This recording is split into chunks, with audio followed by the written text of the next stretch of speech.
नमस्कार, मी स्मितल मिलिंद चव्हाण सेलिब्रिटी प्रमोटर्समध्ये आपल्या सगळ्यांचं स्वागत करते. आज आपण आलो सेलिब्रिटींच्या बाप्पांच्या भेटीला. तर सगळेजण ज्याची आतुरतेने वाट बघत असतात तो सण आता आलेला आहे आणि गणपती बाप्पा आपल्या घरात विराजमान झालेत. आणि आज आपल्या भेटीला आहे नेहा परांजपे. तर यांच्या घरी आपण आलो आहे बाप्पाच्या भेटीसाठी. खूप छान दिसतेस, एकदम मराठमोळा लूक छान वाटतोय. कशी आहेस? मी छान आहे. तू कशी आहेस? मी पण मस्त. गणपती बाप्पा फायनली आपल्या घरी आले आहेत, ज्याची आपण वाट बघत असतो. काय सांगशील या बाप्पाबद्दल? बाप्पाचं आगमन झालंय तर कसं वाटतंय तुला? मला खरंच खूप छान वाटतंय. आणि ॲक्च्युली आधी मी म्हणजे लहानपणापासूनचं सांगते की लहानपणापासून खूप तयारी मी करायचो. आणि मी MP ची आहे, जबलपूरची. सो तिकडे आमच्या घरात छोटा कोनाडा म्हणता येईल किंवा खण होता. बेसिकली मोठे डबे ठेवायचो तेवढाच. मग त्यामध्येच आम्ही डेकोरेशन वगैरे करायचो. पण आता माझ्या मिस्टरांना पण आवड आहे त्यामुळे आणि इनिशिएटिव्ह बरेचदा मोस्टली तो घेतो.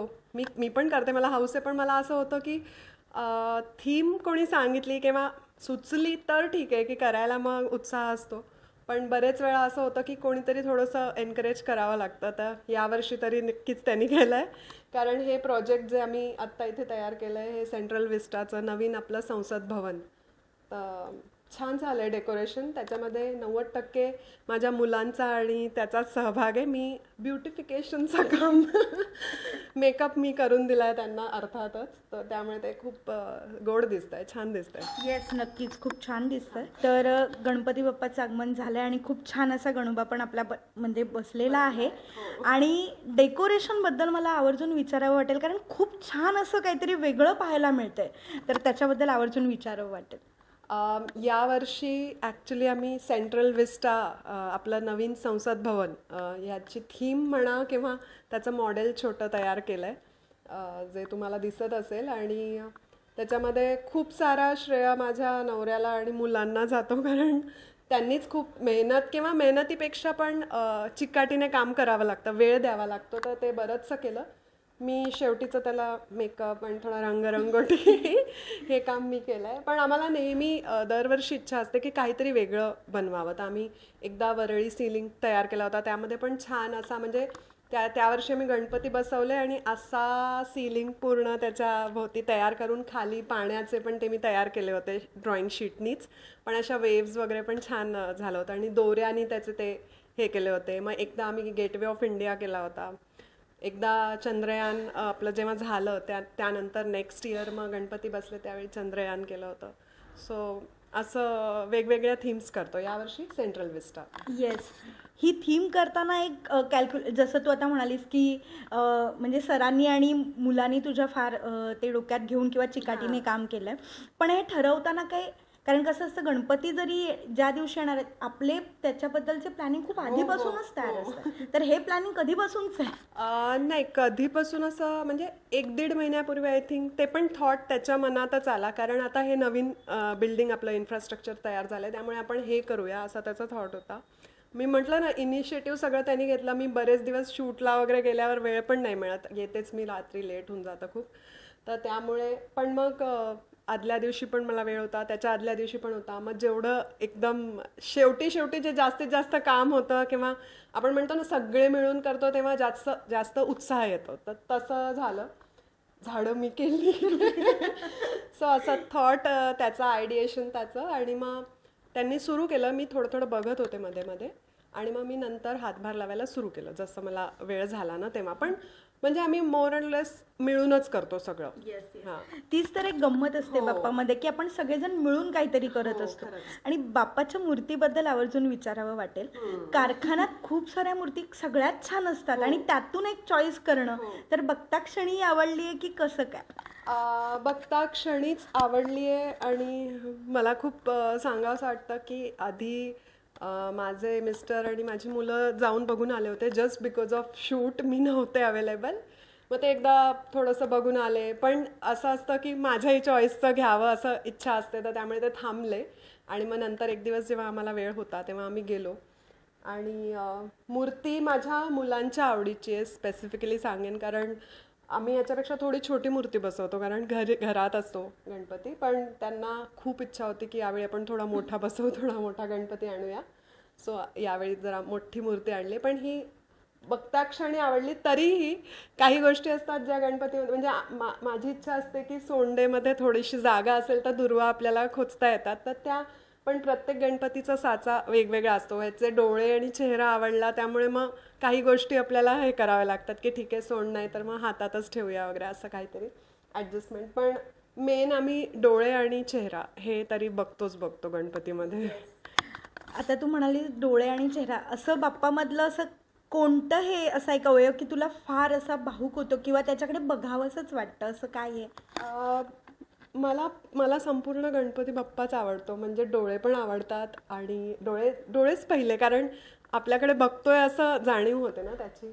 मग मुकुट पण छान हवा आणि सोंड असतेच, पण मला छान असा म्हणजे असं बरेचदा साच्यामध्ये असतात तयार गणपती करतात जे करणारे, तर काही गणपती मला दिसले की त्यांनी थोडेसे पोट वगैरे नव्हतं, तर गणपती बाप्पा म्हटल्यावर पोट पण असायलाच हवं अशी माझी इच्छा असते. म्हणजे मोदक खातोय तो आणि छान त्याला खडेबिडे माळ बीळ असले की छान वाटतं, एकदम मस्त वाटतं. आणि बैठक ती पण महत्वाची आहे, कारण एक आपला म्हणतो दगडूशेठची बैठक वेगळी आहे, मग लालबागचा राजा वेगळी असते आणि इतर जे ते गणपती असतात त्यांची पण वेगवेगळी असतात. तर त्यामुळे तुमचा गणपतीचा चेहरा आणि हात म्हणजे त्याच्या ॲक्शन्स काय आहेत त्यानुसार त्याची बैठक वगैरे असेल तर ते जास्त शोभून दिसतं असं मला वाटतं. येस.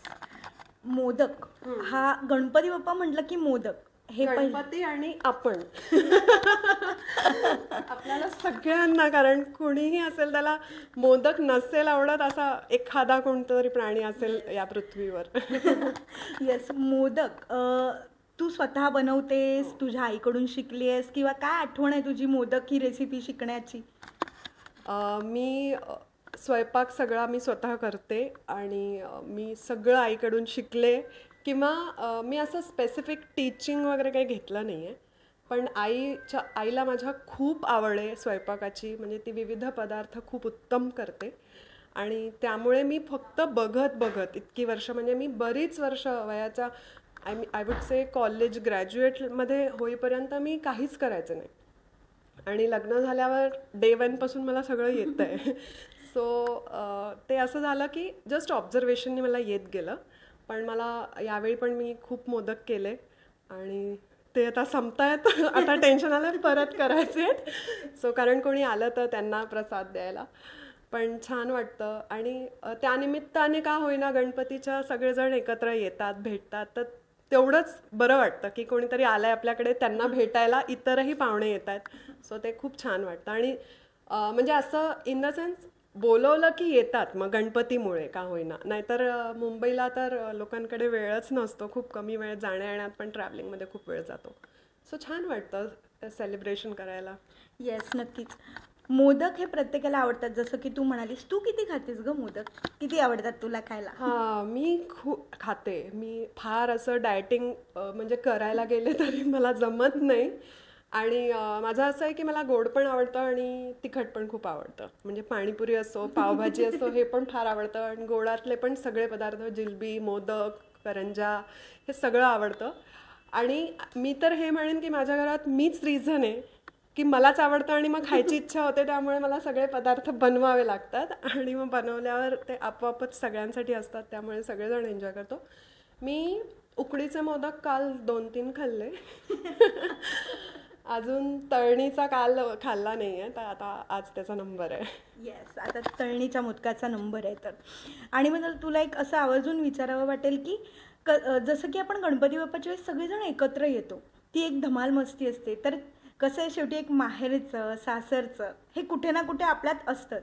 तर तिकडची एखादी आठवण की तुला ती आजही आवर्जून अशी आठवते?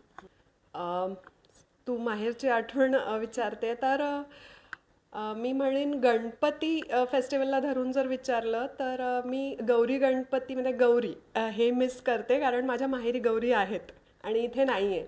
सो विसर्जन गौरी गणपतीच्या दिवशीच करतो आम्ही, पण इथे चुलत जे काका आहेत त्यांच्याकडे त्या बसवतात, म्हणजे तर त्यामुळे इथे गौरी नाही आहे. तर ती आठवण मी नक्कीच मिस करते, कारण मी वाड्यात राहिलेले आहे. तर तिकडे आम्ही विहिरीतून अशा त्या खड्याच्या गौरी काढायचो, मग त्याला छान एकदम छोट्या वाटीत छोटंसं आई असं आसन वगैरे शिवायची आणि किंवा विणायची आणि मग त्याच्यामध्ये आम्ही ठेवून त्याची हळू म्हणजे अगदी छोटं छोटं हळद कुंकू वाहून आणि मग पूजा करणे विहिरीवरच. आणि मग ते चूळ भरून आणि आणतो ना घंटी वगैरे वाजवत, ती आठवण आत्ताही मी करते आईकडे जाऊन, कारण मी माहेरवाशीण म्हणून ती बोलवते.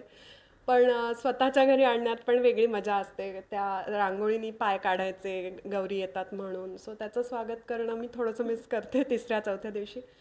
पण बाकी गणपती असतात त्यामुळे छानच वाटतं. येस, नक्कीच. गौरीची आठवण म्हणून असं घरी आल्यानंतर तिला जे सजवण्याचं असतं ना, ते खूप छान असतं. तर असं काही म्हणजे तुझी काही तुम्ही सगळ्या बहिणी किंवा काय काय सांगशील त्याबद्दल? नाही, ऍक्च्युली आम्ही कोकणस्थ असल्यामुळे आमच्याकडे त्या उभ्या महालक्ष्म्या नसतात, आमच्याकडे खड्याच्या असतात. तर आम्ही 5 खडे असे वेचून आणतो. म्हणजे त्याच्यात हीच गोष्ट आहे की म्हणजे पाण्यातून काढून आणायचे नदीतून आणि मग ते घरी येऊन त्याची स्थापना करायची. आणि मग 3 दिवस, पहिल्या दिवशी आपण आगमन, दुसऱ्या दिवशी त्यांचं जेवण असतं आणि मग त्याच्यानंतर तिसऱ्या दिवशी विसर्जन असं. अच्छा, ओके. जसं की फॅमिलीची आठवण म्हणून मी तुला विचारलं, तसं आजही आवर्जून गणपती बाप्पा येणार आहेत आणि आईची कॉल जातो आपला, तेव्हा आपण काय पहिली गोष्ट तू त्यांच्याशी शेअर करतेस की आई ह्यावेळी गणपतीला हे करायचंय किंवा काही काय असं प्लॅनिंग असतं? नाही, आईला नाही, आईला असं काही विचारत नाही मी. आणि आई माझी ॲक्च्युली जवळच राहते, फार लांब राहत नाही, अगदीच जवळ राहते. पण मधून मधून मी आठवड्यातनं 1-2 वेळा जाऊन भेटून येते. मग तिथे गेल्यावर मी माझ्या भावाला आणि भावजया आहे माझी, त्यांना हेच विचारते, तुमचं काय प्लॅनिंग सुरू आहे गणपतीत, काय तयारी आहे. म्हणजे सगळ्यांचं, पण सगळे नोकरी करत असल्यामुळे आणि बरंचसं तेवढा वेळ नसेल जर देता येत, तर मग ते अगदी ऐनवेळी तुम्हाला शेवटच्या मोमेंटपर्यंत माहीत नसतं आपण काय करणार आहे. आदल्या दिवशी मग सुट्टी मिळते आणि मग जे काय जमेल ते करतो. पण आमचं डेडिकेशन जरा जास्त आहे त्यामुळे आम्हाला आवडतं, तर मग काहीतरी वेगळं करायला. येस येस, नक्कीच. आणि मला तुला एक असं आवर्जून विचारावं वाटेल की जसं की मी तुला विचारलं की तिकडची फॅमिली आणि इकडची, इथे असा काही वेगळेपण आहे? जसं की तुला तिकडची गौरीची आठवण आहे, तशी इथली अशी काय आठवण आहे तुझी? इथली आठवण म्हणजे आम्ही इथे एक कापूर आरती आम्ही वेगळ्याने म्हणतो, ज्या माझ्या सासूबाईंच्या सासूबाईंनी लिहिलेली आहे. सो पण ती मराठीतली आहे. म्हणजे कर्पूर गौरम कसं आपण संस्कृत म्हणू शकतो, पण ती धूप दीप झाला आता कापूर आरती अशी मी इथे आल्यावरच शिकले. कारण हे आवडेल तुझ्याकडनं ऍटलीस्ट 2-3 तरी म्हणजे ओळी ऐकायला नक्कीच. ओके. सो कापूर आरती, कर्पूर गौरम, कारण ही सगळेच जण म्हणतात, तर त्याच्या आधी आम्ही ही म्हणतो, धूप दीप झाला आता कापूर आरती, आता कापूर आरती, छत्र सिंहासनी बैसले देव गणपती, कापूरवळी मानस माझे निर्मळ राहू दे, देवा निर्मळ राहू दे, कापूरवळी भाव भक्तीचा सुगंध वाहू दे, अशी ती आहे. वाव, खूप छान आहे. काहीतरी एक वेगळं ऐकायला मिळालं आणि खूप छान वाटलं. तर आणि पुढच्याही 2 ओळी मी म्हणते, ती ऍड करता येतील? ज्ञान कळेना ज्ञान कळेना, ना कळे काही मजला, ना कळे काही, शब्दरूपी गुंफुनी माला पाहिन तव पायी, मुखी नाम नेत्री ज्ञान हृदयी तव मूर्ती, देवा हृदयी तव मूर्ती, धूप दीप झाला आता कापूर आरती, धूप दीप झाला आता कापूर आरती, आता कापूर आरती, छत्र सिंहासनी बैसले देव गणपती. येस, गणपती बाप्पा मोरया. येस, खूप छान, खूप मस्त वाटलं ऐकून, काहीतरी एक वेगळं ऐकू मिळालं. आणि मला तुला एक विचारायचं की गणपती बाप्पाला, म्हणजे गणपती बाप्पाने आता तुला कॉल केला, तर येस, गणपती बाप्पाने तुला कॉल केला, तर काय बोलशील त्याच्याशी किंवा काय एक्साइटमेंट असेल तुझी? आत्ता तरी मला ऍक्टिंगचं फार वेड आहे त्यामुळे मी गणपती बाप्पाला हे म्हणेन की सगळ्यांना आनंदात आणि सुखात राहू दे आणि मला खूप खूप काम करू दे मिळू दे, अशीच माझी इच्छा आहे. बाकी चांगल्यात चांगलं काम करायची माझी इच्छा आहे. आणि गणपती आपण म्हणतो बुद्धीची देवता आहे आणि त्याला अभ्यास करायला आणि आपलं काम नीट करणं हे खूप आवडतं, तर मग मला पण आवडतं खूप काम करायला. त्यामुळे मी हेच म्हणेन की सगळ्यांना आनंदात राहू द्या आणि मला खूप छान छान काम करायची संधी मिळू दे आणि मी ते करू पण असं. येस येस, नक्कीच ही इच्छा तुझी पूर्ण होईल. गणपती बाप्पा नक्कीच ही इच्छा पूर्ण करेल. गणपती बाप्पा ही कलेची देवता आहे आणि हे ॲक्टिंग करणं किंवा आपण हे कलेच्या माध्यमातून काही ना काही काम करत असतो, तर त्याचीच ती कृपा असते आपल्यावर. तर ॲक्टिंगशिवाय पण अशी एक कोणती कला तुला जी गणपती बाप्पाने दिली आणि तुला शेअर करावी वाटेल? सांगू? नक्की. काय येतं मला, मी माझ्याच बद्दल काय सांगावं, पण मला सगळ्या ॲक्च्युली कला आवडतात. आता हे पेंटिंग पण मीच केलेलं आहे, सो मला पेंटिंग पण आवडतं. मग कोरोनामध्ये काही काम नव्हतं तेव्हा मग काय घरी बसून काहीतरी छान करावं म्हणून पेंटिंग. मग मी मंडाला आर्ट किंवा नॉर्मल मधुबनी असं. पण अर्थात ती माझ्यात ती अशी कला नाही आहे की मी स्वतःचं स्वतः काढू शकेन. मला काहीतरी बघावं लागतं आणि मग मी त्यातून येस आय कॅन पेंट. मग थोडं रांगोळी काढायला, गाणं गायला मला आवडतं. आत्ता तुम्ही ऐकलं थोडंसं, खूप छान होतं ते. थँक्यू. आणि डान्स करायला पण फार आवडतं. आम्ही रील्स करतच असतो ते असे. त्यामुळे पण अदरवाईज मला म्हणजे शाळेतून पण मी जेव्हा जायचे नृत्य किंवा सिंगिंग कॉम्पिटिशनसाठी मला नेहमी प्राईज मिळायचं. सो करते तेवढं. येस येस, नक्कीच. मला असं कळलं की तू कविता पण खूप छान करतेस, तर तुझ्याकडून ती नक्कीच आम्हाला ऐकायला आवडणार आहे कविता. सो छान करते हे तू म्हणालीस, पण छान ते आता प्रेक्षक ठरवतील. थोडंफार लिहिते, मला आवडतं.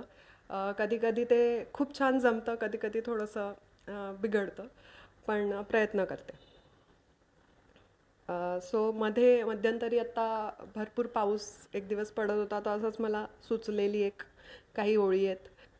ओझरत्या थेंबागत अनवरत, ओझरत्या थेंबागत अनवरत, किती वेळ बरसत राहिला. चलबिचल होऊन तिच्या मनात तो, चलबिचल होऊन तिच्या मनात तो ओलावा परतत राहिला. मातीत माखून हात तिने, मातीत माखून हात तिने चुकून गाली लाविले, मातीत माखून हात तिने चुकून गाली लाविले. शुभ्र चांदणे आकाशी अन चंद्र आरशात पाहिला, अन चंद्र आरशात पाहिला. वा, क्या बात आहे. खरंच खूप छान होतं. म्हणजे ऐकतच राहावं असं, अजून पुढे काही आहे या एक्साइटमेंटने ऐकतच राहावं असं वाटत होतं. नाही अगं, तू माहीत नाही, म्हणजे खरंच आवडली असेल तर थँक्यू सो मच. पण मी फक्त असं म्हणजे मला आवडतील त्यासाठी मी लिहिते, बस माझं मन हलकं करण्यासाठी. नाही, खरंच खूप छान केलेस. हेच तर असतं, बाप्पा आपल्याला देत असतो काही ना काय.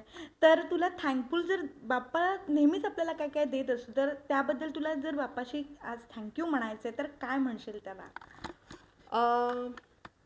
थँक्यू म्हणण्यासाठी ॲक्च्युली मी बाप्पाला म्हणेन माझ्या आसपास जी मंडळी आहे ती मला लाभली आहे आणि सगळ्यांकडून मला खूप शिकायला मिळतं आहे. आणि गेल्या वर्षभराचा जो प्रवास आहे, मन धागा धागा जोडते नवा या सिरियलमुळे, म्हणजे एकूणच जो पूर्ण वर्षभरात आम्ही जे काय शूट केलं किंवा माझं जे कॅरेक्टर लीना आहे ते मला जेवढं मी समजू शकले आणि जेवढं डिलिव्हर मी करते त्यातून मला खरंच खूप आनंद मिळतोय. आणि आता मध्ये असा ट्रॅक होता की आनंदी म्हणजे 6 वर्षाची लीप घेतली आम्ही, तर आनंदीला 1 महिना नव्हतं, तर त्यामुळे आणि घरात ज्या जशा काही परिस्थिती होत्या म्हणजे ज्या दाखवल्या आहे, तर त्यामुळे बरेच असे सीन आणि मला करायला मिळाले त्यामुळे की आय कुड परफॉर्म. म्हणजे कारण काय होतं की जर मला परफॉर्म करायला साधंसं वाक्य असेल तर तिथे मी काय परफॉर्म करणार, असं वेगळ्याने मी काय देऊ शकते. पण जेव्हा मला सलग की हां मला माहिती आहे हा सीन माझा आहे, त्यावेळी परफॉर्म करण्याचा जो आनंद असतो आणि ते कळण्यासाठी पण मेहनत खूप करावी लागते आणि ते वर्षभरानंतर मला आता मिळाली ती संधी, तर मला खरंच खूप आनंद होतो. आणि आता प्रेक्षक म्हणजे आता बाहेर पडल्यावर पण बरीच जण ओळखतात की अरे तू मन धागा धागामध्ये, म्हटलं हो. तर त्याचा आनंद हा सगळा देवामुळेच आहे, मला खूप आनंद होतो. आणि एकूणच म्हणजे मला मन धागा धागाने खूप दिलं, सो मी खूप आनंदी आहे. अरे, तू खूप इमोशनल झालेस. मला कळते की हाच एक म्हणजे एक्सपिरियन्स असतो आणि बाप्पा तुला अशीच संधी देत राहील नक्कीच. मी तुला खरंच सांगते की तुला खूप साऱ्या शुभेच्छा आहेत. तुला खूप अशा संधी मिळत राहो आणि गणपती बाप्पा नक्कीच तुला दरवेळी काही ना काही देत राहणार आहे. So control. तर गणपती बाप्पा खूप छान असं गणपती बाप्पाचं दर्शन झालं आहे, खूप छान असा वेळ मिळाला तुझा. तर परत एकदा तुला खूप साऱ्या शुभेच्छा. येस, आपण एकदा म्हणूया गणपती बाप्पा मोरया, मंगलमूर्ती मोरया. सेलिब्रिटी प्रमोटर्सचे रुपेश आणि स्मितल घरी येऊन त्यांनी इंटरव्ह्यू घेतला. गणपती बाप्पाचे शॉर्ट्स पण घेतले, ते तुम्हाला बघायला मिळतीलच. आणि प्रेक्षक जे भरभरून प्रेम करतात. आणि खरंच सांगते, मला खूप आनंद होतो. वेगवेगळ्या कमेंट्स मिळतात त्यावेळी. आता मला एकदा कमेंट आली होती की आनंदीवर एवढा तू नको राग दाखव, चिडू नको. सो ती कमेंट पण किती गोड वाटते की म्हणजे प्रेम एवढं आहे आनंदीवर सुद्धा प्रेक्षकांचं. सो कुठेतरी आपण सगळे एकमेकांना बांधलेलो असतो. आणि तिच्यामुळे मी, माझ्यामुळे ती, असं कुठेतरी आहे. त्यामुळे ही संधी मनधागा धागाची तर माझ्यासाठी खूप मोलाची आहे. आणि येणाऱ्या सगळ्या संधी मी वाट पाहते. प्रयत्न करीन की चांगल्या चांगल्या भूमिका मी करत राहाव्या आणि प्रेक्षकांचं प्रेम आणि प्रतिक्रिया माझ्यापर्यंत नक्की पोचत राहाव्या. Thank you so much. धन्यवाद. थँक्यू.